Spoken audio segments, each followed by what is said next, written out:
Do you feel like you spend a lot of time in your life trying to control the way things unfold as a way to make your life better? You know, it certainly took me a really long time in my life to recognize that I actually had control issues. You know, I should have recognized that the chronic constipation I had as a child was a control thing, or the fact that I needed to make everything perfect in my world in order to feel okay. Does this sound like you? The information coming to me and in my life made me aware that, I think I have some control issues. I have to admit that before I even was aware of that, I thought, no, I'm just a go with the flow, free-spirited kind of person. It wasn't until I recognized places in my life where I was feeling stuck and unhappy that I became aware that I was having some serious control issues, and not in a healthy way. So this week, I'm going to share with you all the ways that you can maybe recognize that you're rigidly in control of your life, and the best way to release this control in your life so that you can allow the universe to unfold in the right way for you. To open up areas in your life where you can actually improve your, not just your life, but your health as well.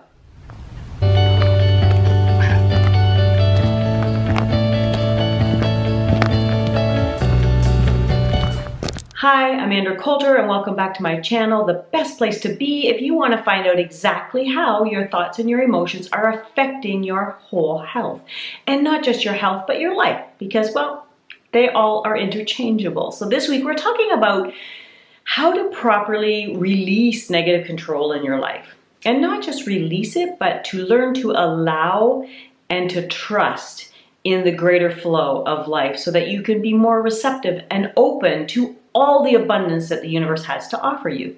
Now, control is actually based on deep fears and insecurities, which quite often actually generally starts at birth. So from the time, even before you were born, any emotions that are going on in your mom, any fears, any anxieties, any worries, and I don't know about you, but if you're a mom, especially that first child, you tend to really worry a lot. You're anxious, you're fretting, you're not sure. There's lots of insecurities and fear around having your first child. So those emotions actually cross the placental barrier. So whatever you're feeling and the thoughts that you're thinking that are affecting those feelings, they are going to impinge upon that new baby that you're creating. And that child is coming into this world to work through those issues, just as you are. So if you've come into this life with some anxieties and fears and worries, we all have these fears and anxieties and stress and worry. And when we feel that way, as we get older in life, we start to consciously be aware of these fears. And in a way, that conscious awareness makes us want to form some sort of control. And so this sort of rigid control of your life is done in a way to make you think that you are actually in control in a healthy way, but in reality, you're not. Let me explain further. So as a child, as you're growing, you've already got some fears and insecurities. It's just a fact of life. Even just not getting that drink when you wanted, or not getting the comfort that you needed when you felt you needed it. Again, I'm not naysaying the job of the parent, because as parents, we do the best that we can with what we know. Our child goes through the same difficulties that we do, and those insecurities and those uncontrollable events in life, as we become more conscious and intellectual, we start to create our own boundaries, our own way of trying to control life to make ourselves feel secure. The more control we think we have over our life, the more narrow and rigid our life becomes, and actually the less real control we have. In a sense, you create a false sense of security as a way to kind of hide and mask the real fear that you're feeling. Fear is a difficult thing for us to face. When you learn to try to let go and to trust in the flow of life, often the fear that we bury deep down inside simply bubbles up and presents itself to us again, and so we take rigid control and we pack it back down. The best place to probably start to really learn how to let go and release this rigid control that you may have in your life that is causing you to feel stuck and frustrated and chaotic in life, because that's really what rigid control does, is it gives us a false sense of security, but it actually means we don't actually ever expand and grow. We stay stuck here where we can control.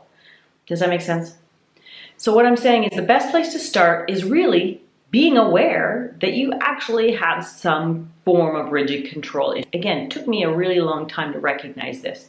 And you may be saying, well, I don't control my life, but I bet that you do on some level.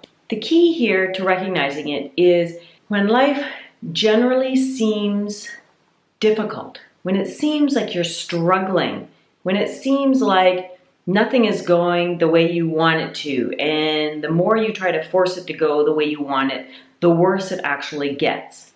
When it seems like you're just not being supported when you think you should be, and the more you try to force the issue, the more you try to enforce your own control over the issue, the more roadblocks you seem to get. If this is happening, then these are the areas in your life that you are trying to rigidly control. Now, I know that this awareness is a really difficult thing to get. I get it. We're just trying to live our day, get through the moment, get through the day as best we can, and live life to the best of our ability. So we don't actually stop and reflect on our thoughts and our emotions and how they are actually affecting and controlling our life. It's not something that we generally tend to do. Which is why my biggest recommendation I always do, and I've done it in other videos, is I highly suggest, in order to bring yourself to more awareness and to your thoughts and your emotions and how they are affecting your life, is to get a sticky note or put an alarm on your phone or your watch or whatever, so that you can make time out of the day, multiple times throughout that day, to actually stop and reflect. To take 30 seconds even just to stop and go, what have I been thinking? How are those thoughts making me feel? What am I doing right now in life what am I doing in my life that maybe I'm trying to force, I'm trying to control, I'm trying to make happen? Trust me, I'm the queen of getting shit done. If I want it, I'm gonna go out and I'm gonna put 120% into getting whatever that is to come back into my life, to make it happen. That was my thing. And it's taken me a really long time to learn to let that go, to just learn to go, okay, if I want this to unfold in my life, is there a better, higher, easier way to make it happen? And there is. So once you're aware that you have some control issues, which might take a little while for you to start to recognize these, but once you do have that awareness and you've taken those moments and you're stopping and you're connecting with those moments and saying, wait a sec, why am I trying to force this? Why am I trying to control this issue? When you catch those moments, okay, first stop, take a big breath in, blow it all the way out, relax, and connect yourself to yourself in this moment. Once you're connected to yourself in this moment, let go of any of the thoughts that you've just been thinking. Try to still your mind and to recognize what is it you truly want to achieve. And then make a conscious effort to decide what it is you want, what you're trying to make happen. Put it out to the universe in a way that is very obvious. Say, I want to ensure that I have time every single day to ride my horse. Instead of trying to force it to happen, because oftentimes the more I try to force that to happen, the less time I actually have. The more, interestingly enough, is that life throws weird things at me that, oh, no, can't go right, oh, I gotta do this. Oh, now I have to do that. Oh, and this has happened. And oh, geez, crisis after crisis. If that's happening, then you're trying to force the control of that issue. So instead, let it go and give it over to the universe and say, okay, universe, please ensure that I have time, maybe not every single day, maybe 4 days a week, to be able to absolutely ride my horse, and then let it go. Trust and allow that the universe is going to ensure it's going to happen. Now, I'm not just saying sit back and go, Okay, well, where's the time? Why didn't? No, you still have to follow the signs that the universe gives you and ensure that you block it out and you learn to say no. All the things that you need to do to ensure that it happens, be conscious and aware and do so, but without control or force. Now, I'll say this too. If you do not believe that there is a higher power to the universe, and it can be whatever you want it to be, God, just the universe, some amazing deity, whatever it is you want to believe in, even just believing in yourself as having a higher power. You don't have to give it a name, but if you don't believe that there is a greater power in this universe, then maybe now is a time to actually just stop and work on that. Work on trusting, work on finding out where our epiphanies come from, where these greater abilities come from. Not just yourself. It's not just from your brain. It's not. So do a little meditation. So every day, take some time to just sit, relax, and breathe deeply and just allow thoughts to trickle. Don't put any effort on those thoughts and don't put any judgment on those thoughts. Don't expect them to go anywhere. Just let them be.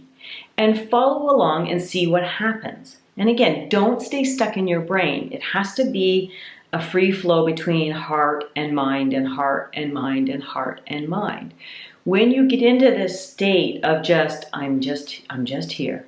I'm just allowing. I have no idea what's going to come in. But I'm willing and open to accept whatever it is that the higher power wants to give to me. And then just wait. Now, you may do this 3-4 days in a row. You may do it for a month and go, I'm not getting anything. Don't get hard on yourself. Just continue to practice. Practice will make it easier. And the more you just trust and allow that something comes in, the more that something actually will come in. And be attentive to what that is. It could be a thought. It could be an image. It could be a feeling, a sensation. It could be just words filtering through your head. Don't place any intellectual, again, judgment or preconceived notions on what it is. Just allow it to come in and accept it for what it is. And once you start recognizing those little unique things that you're like, well, where the heck did that come from? Came from the universe. Then go, thank you, actually for giving that to me. Because the more, again, you thank and appreciate the universe or higher power, whatever you want to believe, God is giving you these insights, the more you thank it, the more they're going to give. This learning to really listen and to listen to your higher power is one of the best ways for you to learn how to release and let go of any negative control in your life. And in fact, it's one of the most powerful steps for you to actually receive anything and everything that you truly desire. And for me, it's still a conscious effort. I still catch myself trying to rigidly control certain things in life. It's a habit. It really is. And that's really what it is for all of us. So the more you can daily consciously remind yourself, wait a sec, when I start to feel like this about something, whatever this feels to me or to you, whenever I'm in control or rigidly trying to control something, I'm aware now of how I'm feeling. And then I do the whole, okay, hang on. And sometimes I just have to walk away from whatever that is that I'm doing in the moment and just let it all go completely so that I can really let go of that habit to control it.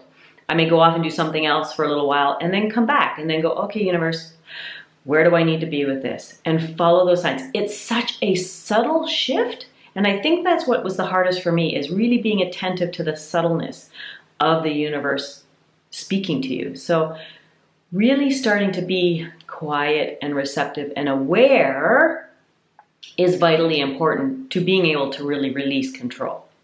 Because the more you're aware, the more you're receptive, the more it comes in, the easier it starts to be to go, oh yeah, no, this is where I need to be. And just follow that softer flow. For those of us that recognize we rigidly do control certain areas of our life, or many areas of our life, that letting go and just going with the flow is a completely different energy. And you have to learn to be okay with that softer energy. So are you aware of areas in your life that you really try to rigidly control? And if so, what things have you tried to release that control? Share with me in the comments below. I'd like to know. And remember, if you really resonate with this video today, don't forget to ring the bell, subscribe, do whatever you need to do to stay connected, because I'd like to see you back here again next week. So remember, for the rest of this week, be authentic, be empowered, and own it completely. Bye.